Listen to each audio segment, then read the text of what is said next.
If we hold firm to our convictions, we will elect Kamala Harris as the next President of the United States. Tim Walz as the next Vice President of the United States. We will elect leaders up and down the ballot who will fight for the hopeful, forward-looking America we all believe in. Chicago, it's good to be home. It is good to be home, and I don't know about you, but I'm feeling fired up.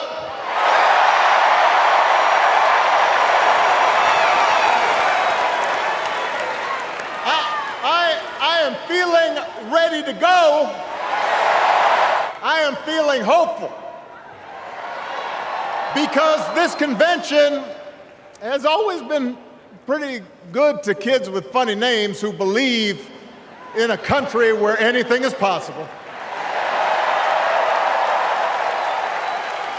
Because we have a chance to elect someone who has spent her entire life trying to give people the same chances America gave her. Someone who sees you and hears you and will get up every single day and fight for you.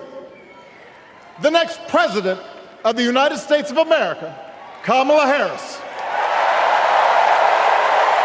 At a time when the other party had turned into a cult of personality, we needed a leader who was steady and brought people together and was selfless enough to do the rarest thing there is in politics, putting his own ambition aside for the sake of the country.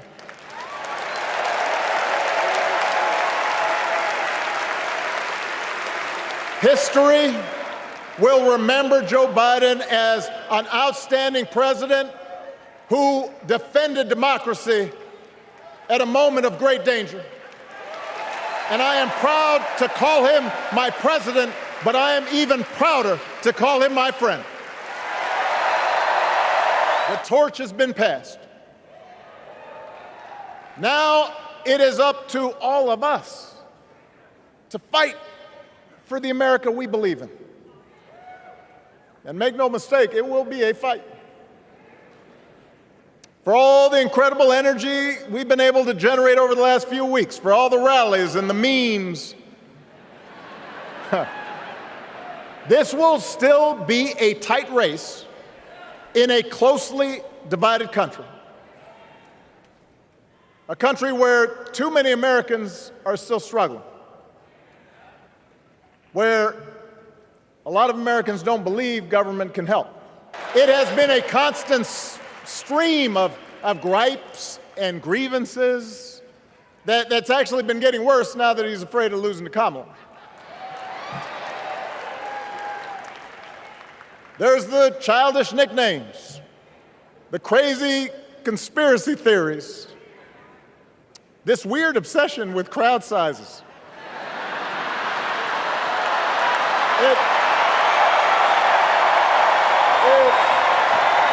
We do not need 4 more years of bluster and bumbling and chaos. We have seen that movie before, and we all know that the sequel is usually worse.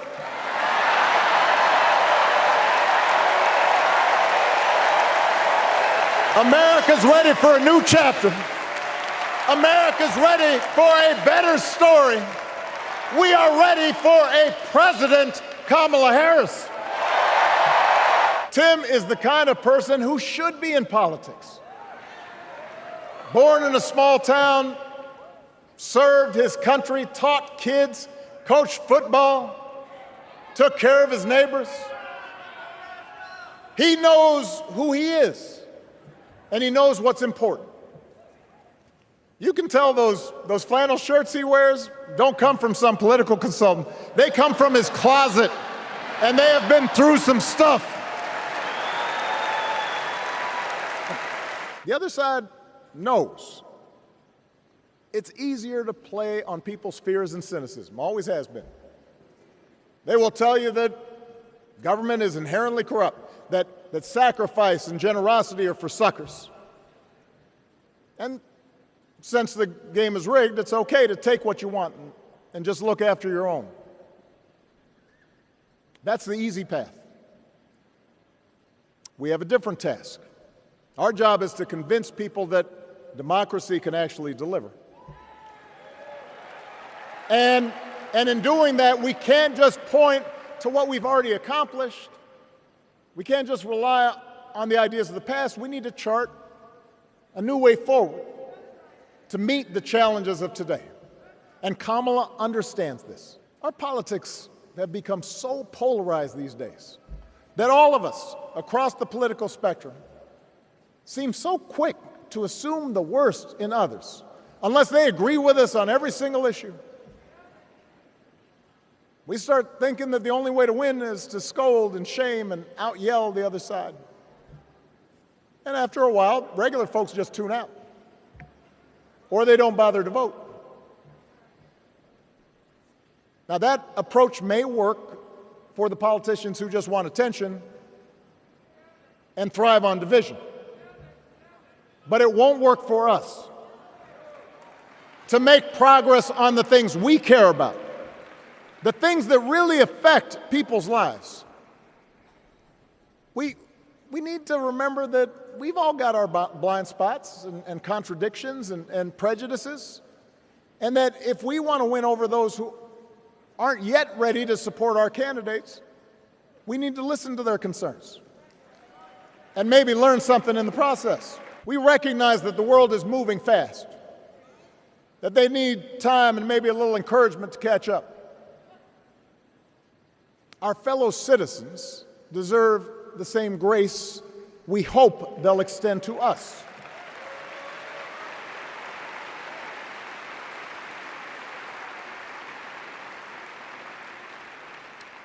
That's how we can build a true Democratic majority, one that can get things done. We shouldn't be the world's policemen, and we can't eradicate every cruelty and injustice in the world. But America can be and must be a force for good, discouraging conflict, fighting disease, promoting human rights, protecting the planet from climate change, defending freedom, brokering peace. That's what Kamala Harris believes, and so do most Americans. If we hold firm to our convictions, we will elect Kamala Harris as the next President of the United States, Tim Walz as the next Vice President of the United States. We will elect leaders up and down the ballot who will fight for the hopeful, forward-looking America we all believe in. And together, we too will build a country that is more secure and more just, more equal, and more free. So let's get to work. God bless you. And God bless the United States of America.